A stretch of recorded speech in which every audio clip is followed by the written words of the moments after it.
Rain hammered the rusted tin roof, each drop sounding like a warning, like a countdown. Inside the narrow, suffocating shed, 12-year-old Ethan pressed his hands against the cold wooden walls, trembling as the darkness pressed in from every corner. His small body shook, not from the chill, but from the memory of the man's towering shadow looming over him earlier, his voice sharp, terrifying.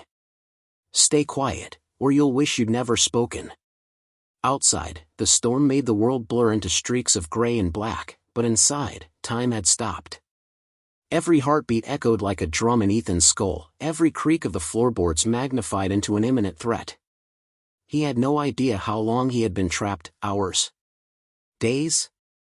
The air was thick with dust, the faint smell of decay clinging to him like a second skin. Each breath felt like inhaling chains. A sudden crack of lightning illuminated the room, showing him the faint scratches on his arms, the desperate attempts to claw at the lock. Tears streaked his dirt-covered cheeks, but he swallowed his sobs, fearing the man would return at any moment. Memories of the outside world, his school, the park, even the small comforts of home, felt like they belonged to someone else, someone he might never see again. Then, through the storm, came a distant roar. At first, he thought it was his imagination, a trick of the wind, but it came again, louder, stronger, impossible to ignore. Engines, heavy and thundering, vibrating the ground beneath him. A spark of hope ignited deep in his chest, fragile but undeniable. Could someone really be coming for him? The man who had taken everything from him might finally face a reckoning. Ethan pressed his face into the corner, straining to hear over the storm. The sound grew, like a pack of lions, powerful, unyielding, unstoppable. And then, the unmistakable crunch of tires against gravel. The kind of sound that doesn't just announce arrival, it promises justice. Somewhere beyond the shed's wooden walls, a group of bikers was coming. And they weren't just riding for thrill. They were riding for vengeance, for courage, for a boy who had been silenced too long. Ethan dared a small, trembling whisper, "Please, don't let him win." Ethan hadn't always lived in fear. Just months ago, his life had been filled with the ordinary joys of childhood, playing soccer with friends in the cul-de-sac, sneaking extra cookies from the kitchen, and laughing at silly jokes that made his mother shake her head. He was bright, curious, and fiercely loyal to those he loved. But all of that changed the night Mr. Harlow moved into the old house at the end of the street. Mr. Harlow was quiet at first, blending into the neighborhood like a shadow. He smiled at neighbors, offered to help with repairs, and seemed harmless enough. But behind closed doors, he was a storm. A man who craved control, who thrived on the fear of others, and whose charm was nothing more than a mask for cruelty. Ethan's mother had warned him about strangers, but even she didn't suspect the true darkness lurking in Harlow's home. It started subtly, little things that made Ethan uneasy. A hand lingering too long on his shoulder during a friendly visit, an intense gaze that made him freeze. And then, one evening, Harlow's true nature revealed itself. Ethan had been lured into the shed under the guise of helping with some repairs. The door had slammed behind him before he even realized what was happening, and the lock clicked into place with a finality that left him breathless. Days blurred together.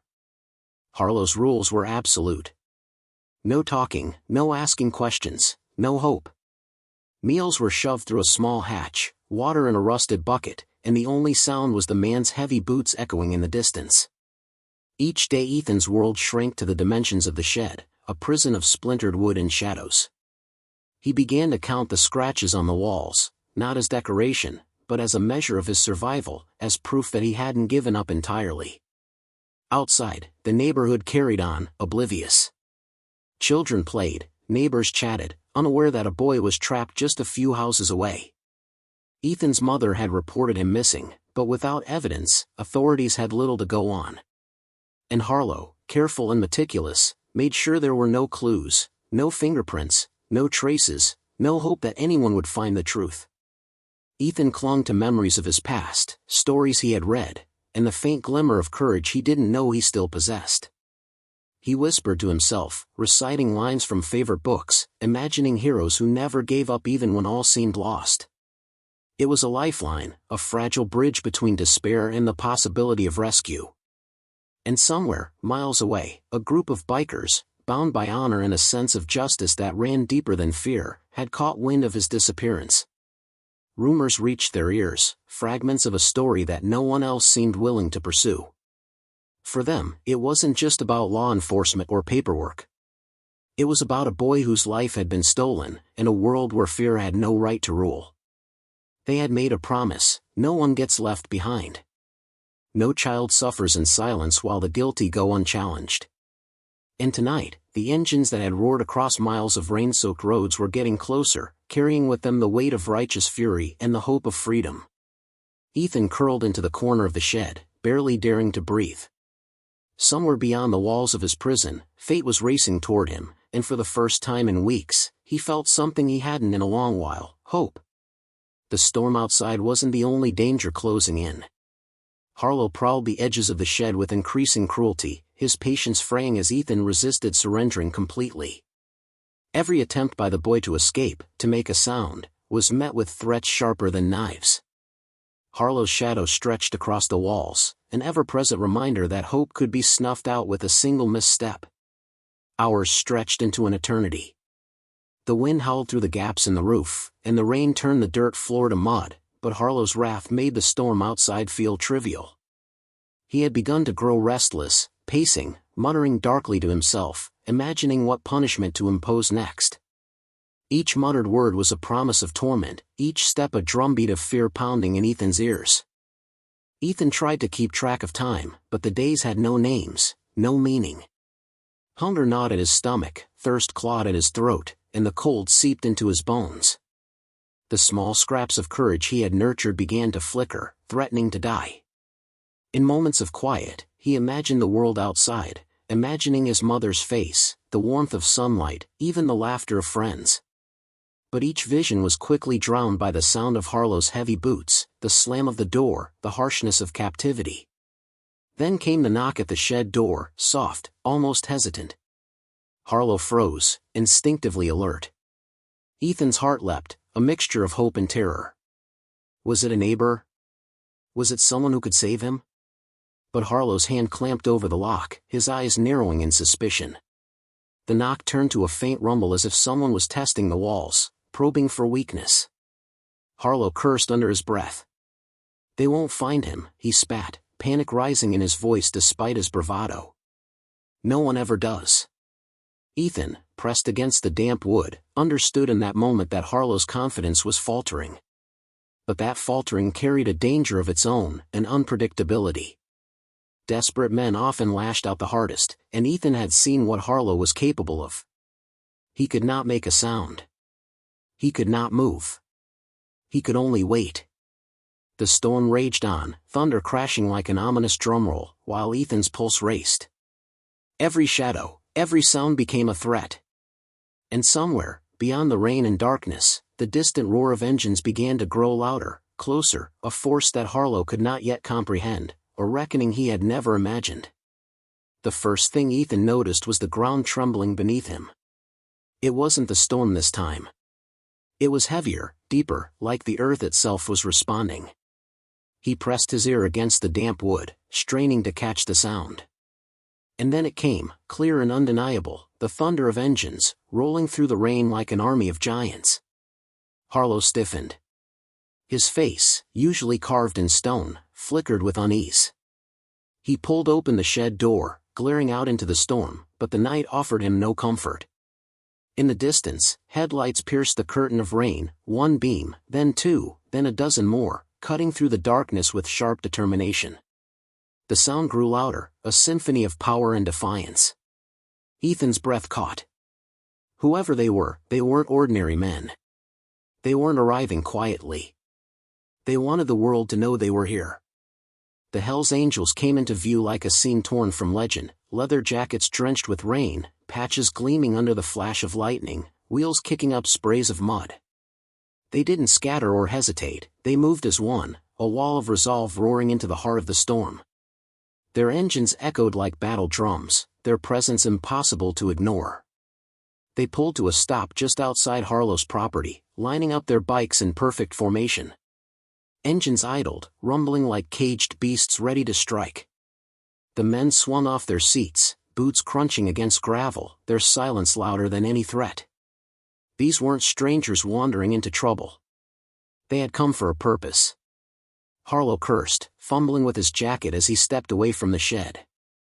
"What the hell do you want?" he shouted into the storm, his voice brittle, cracking under the weight of fear he tried to mask. The leader of the pack stepped forward, towering and broad-shouldered, his presence commanding without a single word. His leather cup bore the unmistakable insignia, the winged skull, bold and unflinching. He removed his helmet slowly, rain dripping from his beard, his eyes fixed on Harlow with a gaze sharp enough to cut steel. "We heard about a boy," the biker said, his voice low, steady, carrying across the storm like a verdict. "And we don't leave kids behind." Harlow's composure shattered. He glanced toward the shed, panicked, then back at the line of men who stood unmoving, their eyes like searchlights piercing through his lies. His bluster faltered. "There's no boy here." "You're mistaken," he insisted, but his voice betrayed him, trembling at the edges. The bikers didn't flinch. One by one, they fanned out, their boots sinking into the wet earth, their unity radiating like a shield. They weren't here to negotiate. They weren't here for explanations. They were here for justice. Inside the shed, Ethan's heart pounded so hard he thought it might burst. He pressed his face to the cracks in the wood, eyes wide as he watched the silhouettes of his would-be saviors. For the first time in what felt like forever, he wasn't alone. The leader lifted a gloved hand, signaling his brothers. Engines roared back to life, drowning out Harlow's panicked protests.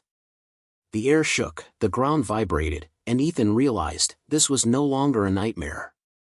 This was the beginning of a rescue. And Harlow, for the first time, looked truly afraid. Harlow stumbled backward as the wall of bikers advanced, their presence swallowing the night.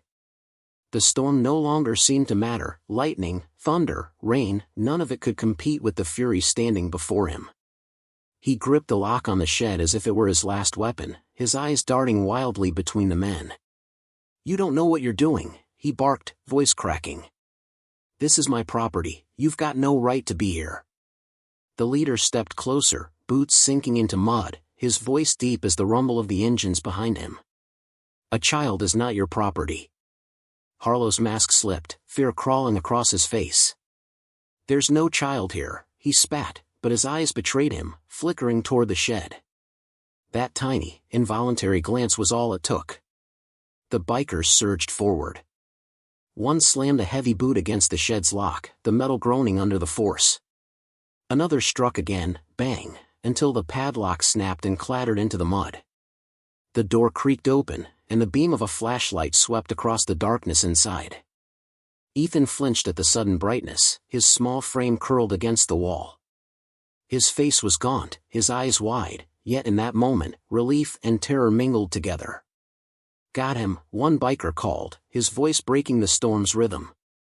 Ethan stumbled forward into the arms of leather-clad giants. For a moment, he froze, unsure if this was another cruel trick, but then he felt the strength of the man holding him, the steady heartbeat, the warmth. Tears streamed down his cheeks as the biker whispered, "You're safe now, kid. Nobody's ever gonna hurt you again." Harlow roared, charging forward in a blind fury. "He's mine," he shouted, his voice feral, desperate. But the angels closed ranks, forming a shield around Ethan. The leader stepped out from the circle, meeting Harlow head-on. "You've had your chance," the biker said, voice low and lethal. "Now it's ours."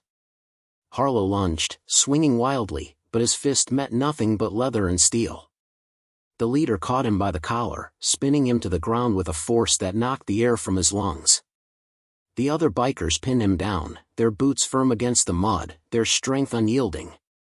The storm lit up the night sky, lightning splitting the darkness as if nature itself bore witness. Harlow writhed, cursing, spitting, but his voice was drowned out by the roar of engines revving in unison, a chorus of judgment. Neighbors began to appear at their windows, some stepping onto porches, their faces pale with shock. They had all wondered about the strange man, the missing boy, but none had dared confront him.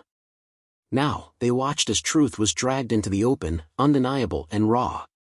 "Call the cops," the leader ordered one of his men, his gaze never leaving Harlow. "They'll want to pick up the trash." The biker cradling Ethan shifted, kneeling to meet the boy's eyes. "You're safe now," he repeated, softer this time. "We're not going anywhere until we see you home." Ethan clung to the man's vest, fingers gripping the leather as though it were a lifeline. His voice trembled when he whispered, "Thank you."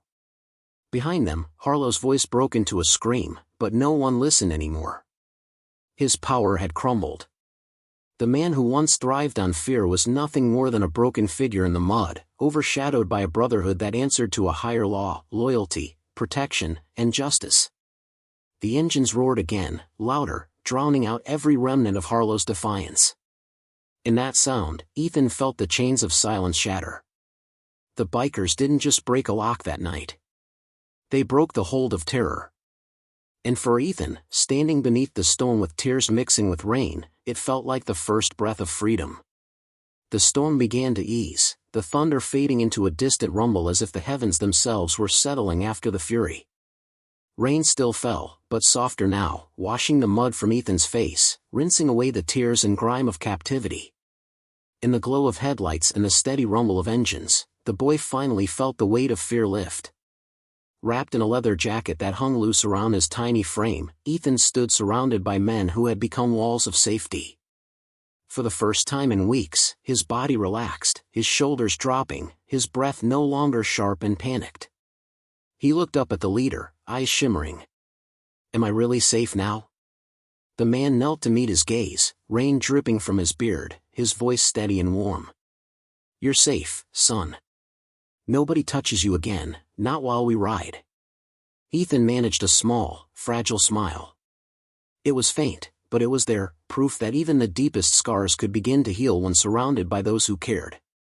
Sirens wailed in the distance, growing louder until red and blue lights cut through the night. Police officers rushed forward, but they slowed when they saw the scene, Harlow pinned in the mud, bikers standing tall, the boys safe in their circle.